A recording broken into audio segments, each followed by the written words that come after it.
सबसे पहले मैं आपसे जानना चाहती हूँ कि कराची में इतने सारे मसाइल हैं, अभी हम इस सारिम के केस की बात कर रहे हैं। इन सारे मसाइल में आपको क्या लगता है, क्या इन्वेस्टिगेशन उस तौर से नहीं हो रही, कराची को उतनी अहमियत नहीं दी जा रही? मसला आखिर है क्या? कब कराची को तवज्जो दी जानी है? देखिए, आपने जैसे इंट्रो दिया और उसमें बताया कि सारिम के साथ इस तरह से सिलसिला हुआ और ये पुलिस का ये काम था और पुलिस ने इस तरह से किया, इस तरह से नहीं किया। पोस्टमार्टम की रिपोर्ट के बारे में भी जो है ना आपने तशवीश जाहिर की। देखिए, मसला ये है कि मुझे समझ में नहीं आता कि 75 साल से हो रहा है, ये आज की बात नहीं है। मैं अगर अपनी बात करूं तो मैं अपने बच्चे को वैन में स्कूल नहीं भेजता, मेरी बीवी साथ जाती है या फिर मैं छोड़ के आता हूँ। ये ऐसा क्यों हो गया है? अगर एक बच्चा अपने अपार्टमेंट के अंदर ही महफूज नहीं है तो मुझे तो नहीं लगता कि इस कराची के अंदर कोई लॉ कहीं मौजूद है। ये तो बनाना रिपब्लिक जो होता है ना, उधर ऐसा होता है। अगर बच्चा मदरसे जा रहा है और मदरसे से आते हुए वो गायब हो जाता है जो एक अपार्टमेंट के अंदर है, तो फिर स्कूल, कॉलेज, यूनिवर्सिटी में जो बच्चा जा रहा है फिर तो उसको तो फिर छोड़ ही देना, आप उसकी तो बात ही नहीं करें।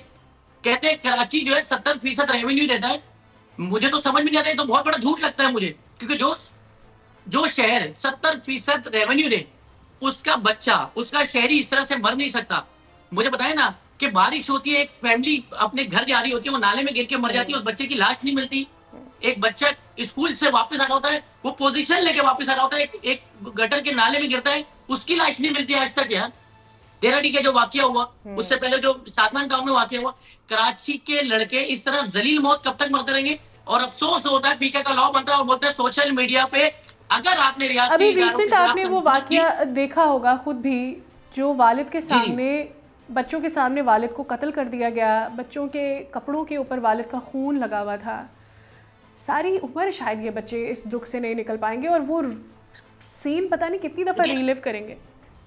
नहीं, मुझे तो देखिए, इधर मीडिया का भी थोड़ा सा किरदार होना चाहिए। अफसोस होता है हमारे यहाँ, ये जो जब सारिम का केस हुआ तो आपने उसको इतना हाइप पिला दिया। ये जो सोशल मीडिया इन्फ्लुएंसर आ गए आजकल, जो बच्चे जो कैमरे लेके चले जाते हैं, वो भाई नाजुक केस होते हैं। हो सकता है अगर कोई अगवा का वाकया हो वो छोड़ देता, लेकिन आपने इतनी हाइप बना दी क्योंकि वो डरता था कि अब मेरा चेहरा रिवील हो जाएगा और ये सारी चीजें हो जाएंगी और मुझे मार दिया जाएगा, तो इसको कत्ल कर दो। थोड़ा सा हमें बच्चों के नाम को इस तरह से मीडिया पे नहीं लाना चाहिए, बच्चों की शनाख्त को, आइडेंटिटी को छुपा के रखना चाहिए। ये पूरी दुनिया में होता है, लेकिन अफसोस होता है हमारे कोई भी वाकया होता है, चाहे वो ज़ैनब का वाकया हो, चाहे वो दुआ ज़हरा का वाकया हो या सारिम का वाकया हो, जिस तरह से सोशल मीडिया ब्लॉगर्स ने इसका तमाशा बनाया ना, इस तरह से नहीं होना चाहिए। इसके पीछे लॉ होना चाहिए, लेकिन लॉ ये बन रहा है कि रियासती अदारों के खिलाफ, यानी कि अगर पुलिस की कोई गलती है तो उसको पॉइंट आउट आप करेंगे तो आपको जेल में डाल दिया जाएगा। अफसोस होता है, आप देखें ना, उस बाप को पता ही नहीं है कि उसके बच्चा किस तरह से मरा है। वो बाप बोल रहा है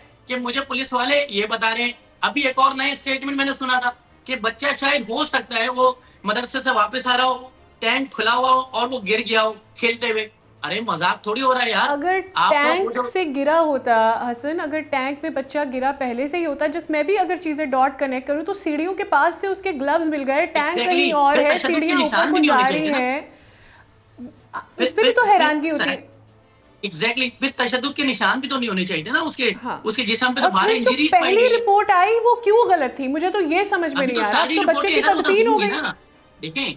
देखें, अगर रिपोर्टें सामने रख दी जाएंगी, सही मसला बता दिया जाएगा, तो हमारे जो रियासती जो जिनका काम है उनके ऊपर तो बहुत बड़ा सवाल है ना कि एक अपार्टमेंट के अंदर ही बच्चा मर रहा है और आपकी जो टीमें हैं, आपकी जो कारकर्दगी है वो सबके सामने। मुझे बताएं, एक शख्स जो है अगर घर से बाहर निकलता है उसको किस चीज की गारंटी है? उसको ये गारंटी नहीं है कि मैं जिंदा वापस पहुंचूंगा या नहीं पहुंचूंगा। वो 10 बार बीवी से बात करता है। अभी मैं अपना फोन दिखाऊं तो 4 बार मेरी बच्ची ने अपनी वीडियो भेजी है। वो क्यों भेज रही है? हम मिडिल क्लास लोग तो इसी तरह तो जिंदा है, यही तो खुशियां होती है हमारे पास। धन दौलत पैसा वगैरह कुछ नहीं होता, एक बच्चा होता है, एक फैमिली होती है। आज किसी और बच्चे के साथ हुआ, कल मेरे साथ भी हो सकता है, नाउजुबिल्लाह कल आपके साथ भी हो सकता है, क्योंकि हम इस शहर में रहते हैं। आज पूरा शहर तो खोद के रखा हुआ है। सब्सक्राइब करें और बेल दबाएं ताकि कोई खबर रह न जाए।